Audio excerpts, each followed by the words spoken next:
These are basically the same movie, right? I mean, they are both multiversal Spider-Man stories centered around multi-dimensional variants of Spider-Man who play pivotal roles in the origin story of the particular Spider-Man within whose universe the story unfolds.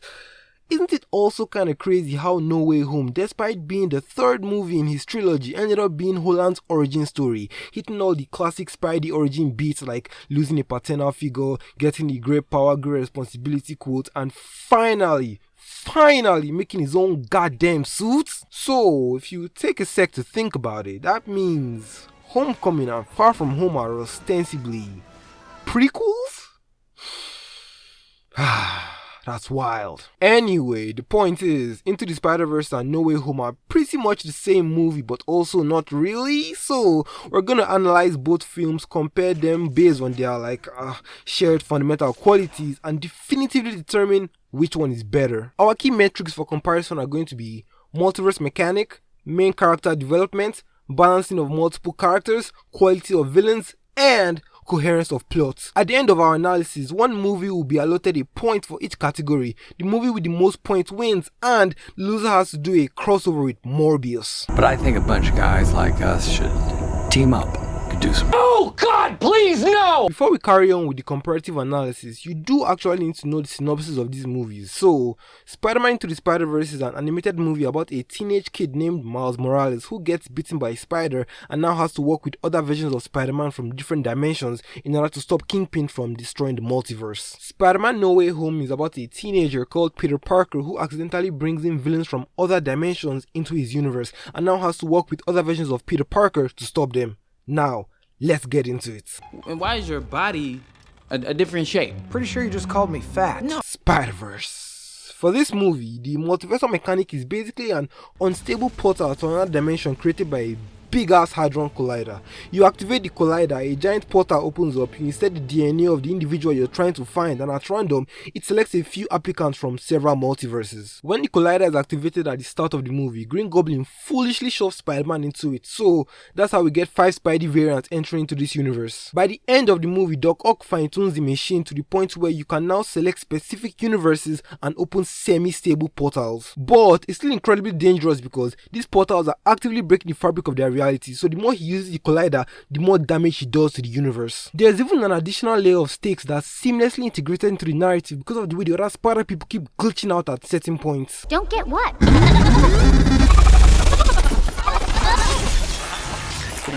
None of you can stay here. If you stay here, you'll die. This happens because their collective multidimensional molecular structure is severely incompatible with the alternate universe within which they all currently reside. So, if they stay here long enough, their cells will continue to decay until they die. No Way Home. It's a magic spell. That's pretty much it. It's a spell that's meant to make the whole world forget Spider-Man's real identity, but Peter fucks it up because he keeps changing his parameters mid-casting. Then it becomes unstable and ends up drawing people from different universes who know Spider-Man's real name. So that's how we get the other Spider-Men and their variant villains from other dimensions. And why is your body a different shape? Pretty sure you just called me fat. No. Spider-Verse. Here, Miles is an inherently fun-loving, free-living, artistic kid. This side of his personality is fostered by his uncle Aaron, who is estranged from his brother, Miles' dad, because he's a villain called the Prowler who works for Kingpin, the main big bad of the movie. Miles' dad seeks to bury his artistic side for the sake of molding an upstanding young man that will get a real job that earns him the respect of his peers, a place in society, and the approval of his father. Then on top of all that interpersonal bullshit he has to deal with, he now also has to become the new Spider-Man of his universe after Kingpin killed the other one and then also stop Kingpin from destroying the multiverse. Over the course of the film, he learns how to be Spider-Man by emulating what he sees and trying to be like those that came before him. A strategy which is perfectly personified by the fact that he wears a low-budget copy of the original Spider-Man suit as he tries to live up to its legacy, forever seemingly in its shadow. During his on-the-job training sequences, on top of his standard Spider-Man abilities which he's already struggling with, he also has to deal with two new abilities, both of which he's too afraid to fully harness: Venom Strike and Camouflage, only ever activating them on impulse as a fight or flight defense mechanism, never able to utilize them at will for strategic maneuvers despite all the efforts of his mentors. It gets to the point where they don't even believe that he can destroy the collider and get them home safely, so Peter B. Parker offers to sacrifice himself in order to get the job done. It's not until his uncle dies at the hands of Kingpin that he truly realizes what's at stake if he doesn't step up. Then you combine that with his dad finally being able to be vulnerable with him as a result of witnessing what happens when he lets his stubbornness drive a wedge between him and those he loves. This vulnerability allows him to express his faith in Miles, giving him that paternal love and support he had been so desperately trying to get throughout the movie from his Uncle Erin and Peter B. Parker. Now finally armed with all the tools he needs, the training from Peter, the reality check from the death of his uncle, and the unconditional support from his dad, he hones in his abilities, makes his own suit, decides to no longer live in the shadow of what he's supposed to be, forges his own identity, proceeds to single-handedly send everyone home, kicks Kingpin's ass, and saves the universe, finally becoming the hero he was always meant to be. No Way Home. Peter starts out being a bit selfish with the way he's willing to risk the stability of his universe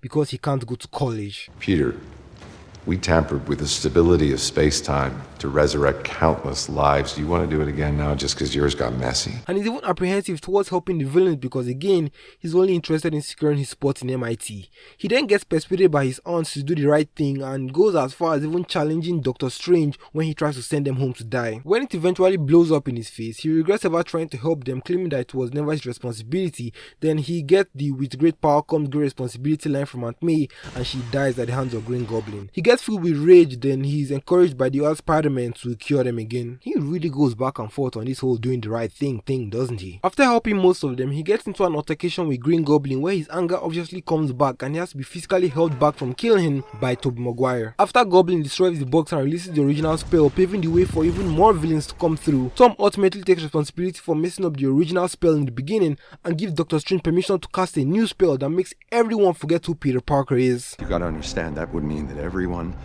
who knows and loves you, we'd have no memory of you. It would be as though you never existed. Sacrificing his own happiness to save the world.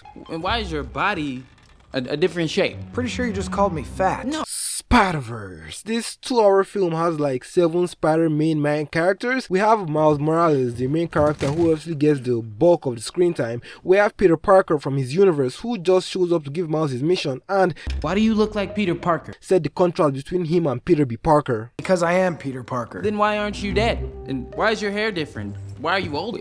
And why is your body a different shape? Pretty sure you just called me fat. He's the primary mentor figure that shows Miles the ropes. He gets introduced at the 35-minute mark and gets like a full 20 minutes to shine before Spider-Gwen shows up at the 55-minute mark. She's the love interest, so we already saw a lot of her in the first act during all the classroom scenes. This means that her and Peter B. Parker most likely got an equal amount of screen time and character development. Then 5 minutes later, around the 1 hour mark, we meet the rest. Spider-Man Noir, Penny Parker, and Spider-Ham, who are all just here to fill out the cast, validate the premise of the movie, and sell toys. They all have their own individual contributions to the film, but for the most part, you can just think of them as the Hawkeye and Black Widow of the group. No Way Home. This 2.5-hour film has like 4 significant characters: Tom Holland, our primary Spider-Man and main protagonist, who gets the bulk of the screen time; Doctor Strange, our multiversal catalyst, who shows up at the 20-minute mark, is dismissed at the 1 hour mark, then returns at the hour and 50-minute mark, giving him ostensibly about an hours worth of screen time. I don't know, my math is a bit shaky on that one. Andrew Garfield and Tobey Maguire both show up at the hour and 25-minute mark at the end of the second act and are there till the end of the movie, essentially giving them both roughly an hour of screen time as well. And why is your body a different shape? Pretty sure you just called me fat. No. Into the Spiderverse. Much like its heroes, this movie has a lot of villains, 6 of them to be precise, with the good old brutally murderous Kingpin being our head honcho. It's probably a cardinal sin to compare a movie of this caliber to the utter dumpster fire that is Multiverse of Madness, but if we're being completely honest with ourselves, it's pretty clear that Kingpin from Into the Spider-Verse is basically Scarlet Witch from Multiverse of Madness. They both just want to bring back alternate versions of their family from a different universe because they died in their universe, or in some cases never existed. left, without paying much mind to the damage they'll cause along the way. When you sum it up like that, you realize that all he really wants to do is hug his wife and kid again. After Kingpin, we have the Prowler, his primary enforcer and uncle to our main protagonist, with whom he has a lot of really good visually dynamic and tense action scenes throughout the movie. He obviously also plays a pivotal role in Miles' development at the beginning of the narrative and even serves to further the plot at the end. Then we have Doc Ock, Kingpin's lead scientist and the brains behind the Collider. She's mostly chill, has some great fight scenes, a few quirky interactions with Spider-Man, and yeah, I can fix. And again, just like with our protagonist, after the main three, we have the rest. Green Goblin, Scorpion, and Tombstone, who are mainly just the boneheaded musclemen of the bunch, put there to flesh out the world and give the Spider Gang a variety of people to punch. No Way Home. Here we have an almost similar lineup because Spider-Man only has so many great villains, but there's not much of a hierarchy this time around. Doc Ock is really just a chill guy that wants to help Spider-Man, but he's under the control of his crazy octopus arms that want chaos, so he's a bit cranky until he gets his medicine. Green Goblin is our primary antagonist, seeing as how he rallied his troops in the third act, had that awesome fight scene with Spider-Man, and then ended up, like killing Aunt May. That's some pretty primary antagonist villainous type shit right there if you ask me. He's also mostly a chill guy, but similar to Doc Ock, he's got an alternate persona that makes him do evil shit because I guess he just wants to watch the world burn. Electro is just a crack addict but for electricity. Sandman is also another chill guy that wants to go home and see his daughter. Then the Lizard is just some guy who I guess also likes chaos or something. And why is your body a different shape? Pretty sure you just called me fat. No. Spiderverse. The plot here is pretty straightforward. Miles gets bitten, Kingpin kills Spider-Man, so now Miles has to work with the other Spider-Man to destroy the Collider and send them home while also simultaneously training to become the Spider-Man of his universe. That's about it. No Way Home. Despite literally being his origin story, this is actually the third movie in the Tom Holland Spider-Man trilogy, and at the end of the last movie, the main villain revealed his identity and accused him of murdering him. What? The main villain reveals his identity and accused him of murdering him. He said he killed him. That's what happened. So the movie starts with him having to deal with the fallout of all that. He has to clear his name of all the federal charges, try to get into MIT after being rejected because of the controversy surrounding him. First by brainwashing the world with a magic spell, then by convincing the dean of admission to let him in. Luckily for him, she now agrees to give him a second chance because he has saved her from Doc Ock, and she now fully believes that Peter Parker is a hero, which leads to him rounding up all the multiversal villains that came in as a result of the spell. Then he has to fight Doctor Strange because he wants to send him back to die with this magic box that contains the spell, and Tom wants to help them prevent their deaths and their final fights with their respective Spider-Man when they get home. After trapping Strange in the mirror dimension, he goes on to fix Doc Ock, so he's back to being a regular guy again. But then Goblin tweaks out and kills Aunt May. Then he works together with other Spider-Man to cure the villains and send everybody home. And why is your body a different shape? Pretty sure you just called me fat. No. Multiverse mechanic. The mechanic for No Way Home is dumb because even though they should have ironed out the specifics of the spell before going down to the dungeon, the moment Peter made the first alteration to the incantation, Strange should have immediately taken them back upstairs and thoroughly discussed the details of the spell with Peter before moving forward. There's a lot more that can be said against the multiverse mechanic of this movie, but that pretty much covers the bulk of it. Plus, that glitching effect that the other movie did with their own spider people was really cool and narratively cohesive, so point goes to Spider-Verse. Main character development. The lesson from Miles' journey was, if you believe in yourself and stay true to who you are, you can achieve anything your heart desires. Unless you're Shamik Moore, then you're just never ever gonna be able to get yourself a girlfriend. While the lesson we learn from Tom's story is the importance of always taking responsibility even at the detriment of your own comfort and happiness. That's all well and good, but I have an issue with the fact that at the end, Tom's moral compass was ultimately decided upon by an alternate version of himself from the multiverse, instead of him personally and independently coming to the realization that vengeance is not a viable or noble solution. I have nothing against Tom having an older, more experienced mentor to steer him in the right direction. I mean, Peter B. Parker basically did the same for Miles with that leap of faith line at the end, but the difference is, he didn't literally have to push Miles off of that building, neither did he need to stay back to stop Miles from killing Kingpin. Miles was independent enough to make his own decisions and do the right thing. It's just unfortunate that he didn't give Tom the same luxury, keeping in mind that Kingpin also killed Miles' beloved family member right in front of him the same way Goblin did to Tom, so he really doesn't have an excuse here. Point goes to Spider-Verse. The ding, boy. Balancing multiple characters, bringing balance to the universe. He's gonna balance the four elements. Shut the fuck up. Balancing multiple characters. For all the shit I've been giving him lately, No Way Home actually functions a lot more smoothly because of how minimal their side characters are. It's just 3 of them, and each of them were pivotal to the plot without taking shine away from Tom, and still somehow all had a near equal amount of screen time. Whereas Spiderverse had like 5, and if you remove one or all of the rest of the characters in Spiderverse, or even combine them all into one character, not a lot changes about that movie. The rest clearly referring to Penny, Porky, and Noir. Nothing against the way Spiderverse handled its characters, but these guys were just a lot more efficient with the way they handled theirs. Point goes to No Way Home.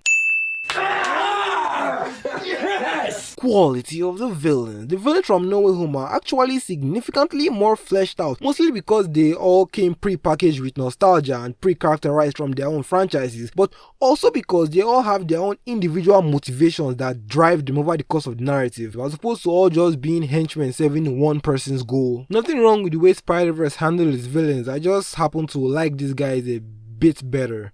Point goes to No Way Home. Coherence of the plot. So it's neck and neck, and we're finally here. The point that will decide who wins and who gets to do a horrendous crossover with more. It's Spider-Verse.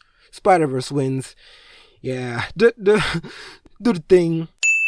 Yeah, they just had a simpler, more streamlined plot line, and No Way Home had too many plot points that they just had to artificially expedite for the sake of getting to the multiverse shit. Like that whole being under investigation by the federal government thing that they just magically resolved in like 3 minutes. I guess worth it for the Matt Murdock cameo, but still. And the fact that the Dean of Admission gave him and his friends a second chance after seeing that Peter was a hero, even though Spider-Man is a famous superhero, and she already knows that Peter Parker is Spider-Man. This also makes even less sense because MIT rejected them as a result of the controversy and media buzz around their names, not because they suspected Peter Parker wasn't a hero. And the last time I checked, media was still buzzing around their names. In light of recent controversy, we are unable to consider your application at this time. Peter,